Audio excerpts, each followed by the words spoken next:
Hello and welcome to the healthy talk by leading doctors. ये एक ऐसा platform है जहां आपको सही मेडिकल इन्फॉर्मेशन एक क्लिक पर मिल सकती है।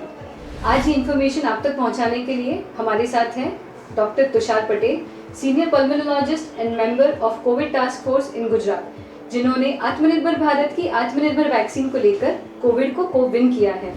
Hello sir and welcome to the healthy talk by leading doctors. Thank you sir, आप एक पल्मोनोलॉजिस्ट हैं। कोरोना पेंडेमिक के दौरान आपने काफ़ी सीवियर पेशेंट्स को ट्रीट किया होगा। उस समय के आपके एक्सपीरियंस के बारे में कुछ बताइए।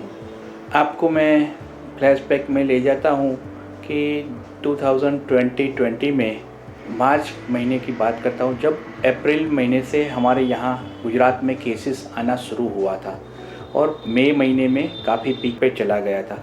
उस टाइम काफ़ी केसेस आते थे वो निमोनिया के, और due to the pneumonia oxygen requirement बढ़ जाती थी। और आपने देखा होगा कि उस टाइम जो हैं डेथ भी काफ़ी रहते थे और लंग्स का इन्वॉल्वमेंट काफ़ी होता था। उस टाइम दवाइयाँ भी इतनी अवेलेबल नहीं थी। हमको इतना मालूम था कि ये इनको सपोर्टिव ऑक्सीजन थेरेपी देना है और दूसरा है स्टेरॉइड्स देना है। उस टाइम कोई भी दवाई लाइक के टोसिलिजुमाब और रेमडेसिविर जैसे एंटीवायरल इंजेक्शन, फेबिफ्लू जैसे ओरल एंटीवायरल, ऐसी दवाइयाँ अवेलेबल नहीं थी।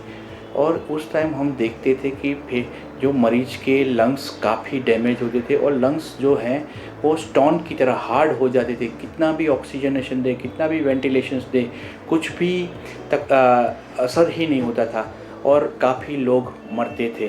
तो वो काफ़ी दयनीय स्थिति थी। लेकिन हमारे देश में, हमारे कंट्री में काफ़ी अच्छी तरह से सरकार ने भी मैनेज किया, गवर्नमेंट ने काफ़ी अच्छी तरह से मैनेज किया कि सब जो सरकारी अस्पतालें थी, प्राइवेट अस्पताल, गवर्नमेंट और प्राइवेट पब्लिक पार्टनरशिप से काफ़ी अच्छा मैनेजमेंट शुरू हुआ। उससे काफ़ी कम उसके बाद डेथ रेट हो गया और डिसीज़ को कंट्रोल करने में भी काफ़ी सफलता हमको मिली ड्यू टू द अवेयरनेस। सब पेशेंट अवेयरनेस कि SMS का पालन, जो social distancing, mask and sanitization से काफ़ी हमको सफलता मिली है। सर, ऐसे टाइम में आपके फैमिली ने कैसे रिएक्ट किया और आप किन चीज़ों का ध्यान रखते थे? उस टाइम तो बहुत दयानिश थे, क्योंकि हम जब ये कंडीशन में हम लड़ते थे और काम करते थे तब हमारे फैमिली काफ़ी डरा हुआ था, क्योंकि हम बाहर जाते थे पूरा और समय ड्यूटी करते थे और घर पे आते थे, तो वो chances of the infection to our family member also, तो वही कंडीशन में हमको पूरा फैमिली का भी ध्यान रखना पड़ता था। तो हम जो क्या होता था कि हम हमारे बीबी और वो बच्चे हैं, तो मैं पूरा अलग बेडरूम में सोते थे, सब लोग अलग अलग रहते थे। खाना भी एक साथ हम कभी नहीं खाते थे।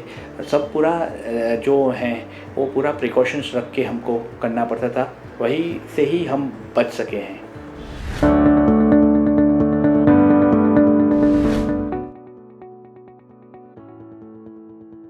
Sir, hats off to you and all the corona warriors. Tushar sir, आप खुद एक पल्मोनोलॉजिस्ट हैं और जैसे कि हम सब जानते हैं, कोरोना ने लंग्स को डायरेक्ट काफ़ी इफेक्ट किया है।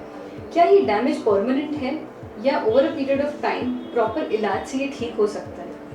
आपने बहुत अच्छा प्रश्न किया है कि जो ये लंग्स मुख्य असर करता है, लंग्स पे ही डायरेक्टली असर करता है, क्योंकि कोरोना वायरस हैं जो हमारे नोज़ और माउथ को टच करने से बॉडी में वो अंदर जाता है और जो रिसेप्टर्स के द्वारा लंग्स के डिफरेंट टिश्यू में चला जाता है और मोस्टली इसका साइज होता है कि वो पेरिफेरल स्मॉल पार्ट में बहुत चला जाता है, तो लंग्स को काफ़ी डैमेज करता है ये।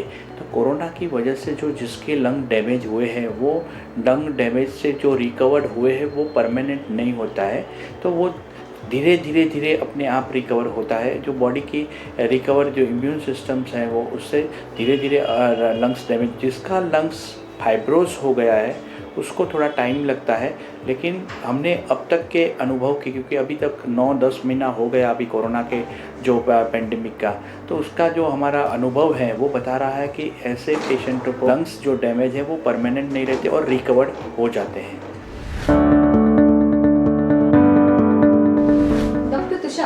पेंडेमिक के दौरान काफ़ी लोगों के लंग्स खराब हो गए थे, कुछ को निमोनिया हो गया था और कुछ को वेंटिलेटर की भी ज़रूरत पड़ी थी। अब उनके टेस्ट रिजल्ट्स तो नेगेटिव आ गए हैं, पर उन्हें क्या क्या चीज़ों का ध्यान रखना चाहिए?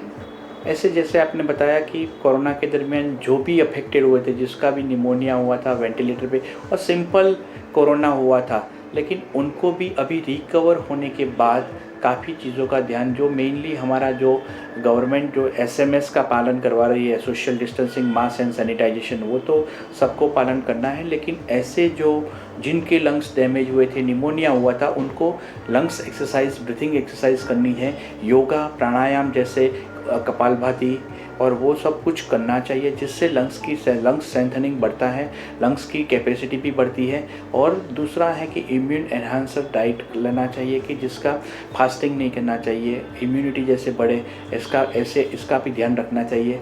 और ज़्यादा से ज़्यादा कि गवर्नमेंट की जो गाइडलाइंस हैं उसके मुताबिक ज़्यादा मास गैदरिंग हो, ऐसी जगह पे जाना उचित नहीं मानना चाहिए।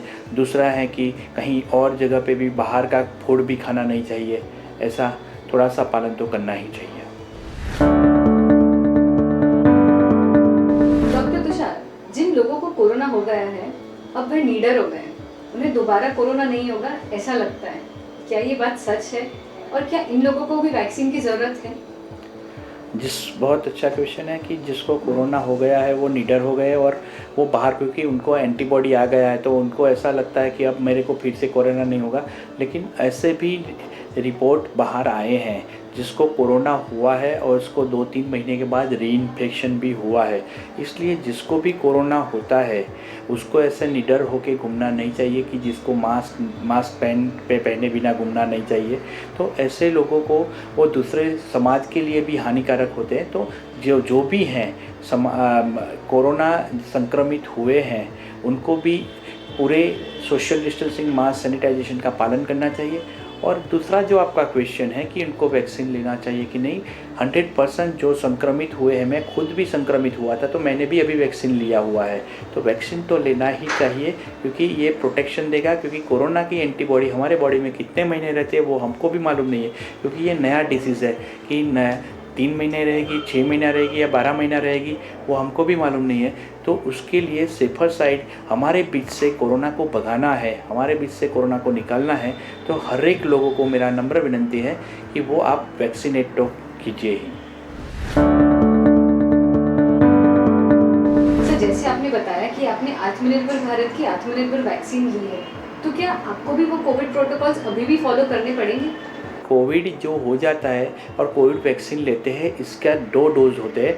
फर्स्ट डोज जो कोविशील्ड का मैं बात करता हूँ, तो फर्स्ट डोज के बाद 28 डेज़ के बाद दूसरा डोज लेना है, और इसके बाद करीबन 12 to 16 डेज़ के बाद एंटीबॉडी, अराउंड 42 डेज़ लगते हैं हमारे शरीर में एंटीबॉडी पैदा होने के लिए। तो जब तक ये एंटीबॉडी प्रॉपरली न हो जाए और गवर्नमेंट की जब तक गाइडलाइंस हैं, हमारे बीच कोरोना है, तब तक तो सब लोगों को ये सब mask, sanitisation and social distancing पालन करना ही पड़ेगा और करना ही चाहिए।